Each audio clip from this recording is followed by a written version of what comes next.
नमस्कार दोस्तों, मेरा नाम है सैम और स्केरी टेल्स में आपका स्वागत है। आज की कहानी है एक भूतिया हॉस्टल की।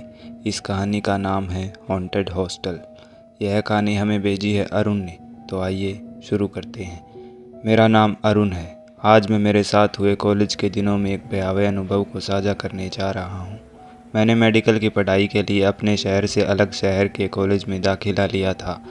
शहर और कॉलेज का नाम मैं यहाँ साझा नहीं कर सकता। रहने के लिए मैंने कॉलेज के ही हॉस्टल में एक कमरा लिया था। मेरे कमरे में मैं अकेला ही रहता था, जबकि बाकी कमरों में 3-4 लड़के एक साथ रहते थे। मुझे इस बात से कोई एतराज़ नहीं था। अकेले रहकर मैं ठीक से पढ़ पाता था। मुझे वहाँ गए हुए 10-12 दिन ही हुए होंगे। तब हॉस्टल के सीनियर्स ने फ्रेशर्स के लिए एक पार्टी आयोजित की।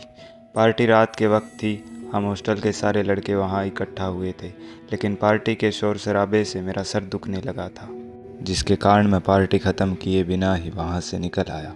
काफ़ी अंधेरा था उस रात और हल्की हल्की ठंड भी पड़ रही थी। हमारे हॉस्टल के सामने ही एक वीरान सी बिल्डिंग थी जो पहले कभी लड़कियों का हॉस्टल हुआ करती थी। वहाँ पहुँचा तो मेरी नज़र पहली बार उस बिल्डिंग पर पड़ी। उस बिल्डिंग में घोर अंधेरा था।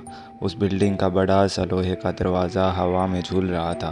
तभी मेरी नज़र बिल्डिंग के पहले माले पर गई तो एक पल के लिए मुझे वहाँ 2 चमकती आंखें दिखाई दी, लेकिन दूसरे ही पल वो आंखें गायब हो गई। मैंने सोचा शायद कोई बिल्ली की आंखें होगी। तभी मेरे पीछे से तेज़ कदमों की आहट मेरे कानों में पड़ी। मैंने पीछे मुड़कर देखा तो पीछे कोई नहीं था। मैंने सोचा यह है मेरा वहम होगा और अपना सर झटकाकर मैं अपने हॉस्टल में दाखिल हो गया। दरअसल मेरा कमरा नंबर 313 पहले माले पर था। मैं हॉस्टल के बीचों बीच से होता हुआ सीढ़ियों की तरफ जा ही रहा था कि मुझसे कुछ कदमों की दूरी पर एक बेंच पर मुझे सफ़ेद कपड़ों में एक लड़की बैठी दिखाई दी। उसने अपनी गर्दन नीचे झुका रखी थी और उसके पूरे चेहरे पर उसके बाल आए हुए थे। उसने बैठे बैठे ही मेरी तरफ हाथ से इशारा किया। मुझे यह काफ़ी अजीब लग रहा था। हॉस्टल में लड़कियों का आना सख्त मना था। मैंने कदम बढ़ाते हुए उसको एक आवाज़ लगाई, अरे कौन हो आप? लेकिन उस लड़की ने कोई जवाब नहीं दिया। तभी पीछे से मेरे कंधे पर एक हाथ आया। मेरे पूरे शरीर में अचानक से एक सिरहन दौड़ गई।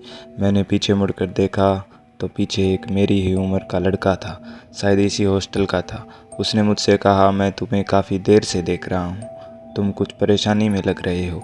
मैंने कहा, नहीं। क्या तुमने वहाँ बेंच पर बैठी उस लड़की को देखा? उसने कहा, लड़की? कहाँ है लड़की? मैंने बेंच की तरफ इशारा करते हुए बेंच की तरफ देखा तो अब बेंच पर कोई नहीं था। मैंने कहा, अरे यार, अभी एक लड़की सफ़ेद कपड़ों में सर झुकाए वहाँ बैठी थी। उस लड़के ने हंसते हुए मुझसे कहा, लगता है दोस्त, पार्टी में कुछ ज़्यादा ही हो गई। इतना कहकर वो लड़का चला गया और मैं भी सोचते हुए अपने कमरे में आ गया और पढ़ाई करने बैठ गया। पढ़ते पढ़ते मुझे काफ़ी देर हो चुकी थी। मुझे समय का कोई अंदाज़ा नहीं था। तभी बाहर से मेरे कानों में एक आवाज़ पड़ी। वो किसी औरत के चिल्लाने की आवाज़ थी, लेकिन दोबारा जब मैंने ध्यान लगाकर सुनने की कोशिश की तो कोई आवाज़ नहीं आई। मैं किताब रख कर सो गया। अगले दिन सुबह मैं कॉलेज गया, लेकिन दोपहर को जब मैं कॉलेज से निकला तो कॉलेज के गेट से मैंने मेरे कमरे की खिड़की की तरफ देखा तो देखते ही मेरे पूरे शरीर में एक बिजली की लहर दौड़ गई। मैंने देखा कि जो लड़की कल रात मुझे बेंच पर बैठी दिखी थी वही मेरी खिड़की में गर्दन झुकाई खड़ी है और मेरी तरफ हाथ से इशारा कर रही है। एक पल के लिए तो मेरी जान हलक में आ चुकी थी।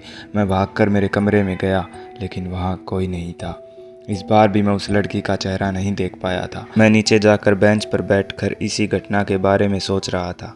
तभी मुझे एक जगह वही लड़का दिखा जो कल रात मुझे मिला था। मैंने उसकी तरफ हाथ से इशारा किया। उसने मुझे पहचान लिया। वो मेरे पास आया। मैंने उसे सारी घटना विस्तार से बताई। तब उस लड़के ने मुझे बताया कि इस हॉस्टल में 3 लड़कों ने 8 साल पहले एक लड़की के साथ बलात्कार करके उसे फांसी पर लटका दिया था। कहा जाता है कि जहां उस लड़की के साथ ये सब हुआ था वो जगह कमरा नंबर 313 ही थी। उसके बाद उस कमरे में जो भी रहता है वो कुछ ही दिन में कमरा छोड़कर चला जाता है। तुम अपना ख्याल रखना दोस्त, और हो सके तो कमरा बदलने की अर्जी डाल दो। इतना कहकर वो लड़का निकल गया और मैं दुविधाजनक हालत में अपने कमरे में आ गया। मुझे बहुत बेचैनी महसूस हो रही थी। रात के तकरीबन 9 बजे मेरे दरवाजे पर एक आहट हुई। मैं खड़ा हुआ और दरवाज़ा खोला। दरवाज़ा खोलते ही मुझे दिखा कि वही लड़की बालकनी की दीवार पर मेरी तरफ पीठ करके बैठी है और मेरे देखते ही वो नीचे कूद गई। मैंने भागकर नीचे देखा तो मुझे कुछ नहीं दिखा। मैं डरता हुआ वापस कमरे में आया और दरवाज़ा बंद करके पीछे मुड़ा, और जैसे ही मेरी नज़र मेरे कमरे के एक कोने पर पड़ी तो मैं डर से कांप उठा। मैंने देखा जो लड़की मुझे इतने दिन से दिख रही है वो मेरे कमरे की छत पर एक कोने से छिपकली की तरह चिपकी हुई है और धीरे धीरे नीचे आ रही है। वो लड़की अजीब अजीब आवाज़ें करती हुई धीरे धीरे नीचे उतर रही थी। मुझे मेरी मौत सामने दिखाई दे रही थी। मैं अपना पूरा ज़ोर लगाकर कमरे का दरवाज़ा खोलकर सीढ़ियों की तरफ भागा, लेकिन जब मुझे महसूस हुआ कि मेरा हाथ पकड़कर किसी ने मुझे बालकनी से नीचे लटका रखा था, मैंने एक नज़र देखा तो वही लड़की मेरा हाथ पकड़े हुई थी।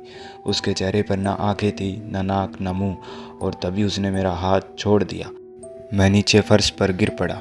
शायद मैं बेहोश हो चुका था, और जब मैंने अपनी आंखें खोली तो मैंने खुद को अस्पताल में पाया और मेरे सामने हॉस्टल के 3-4 लड़के थे।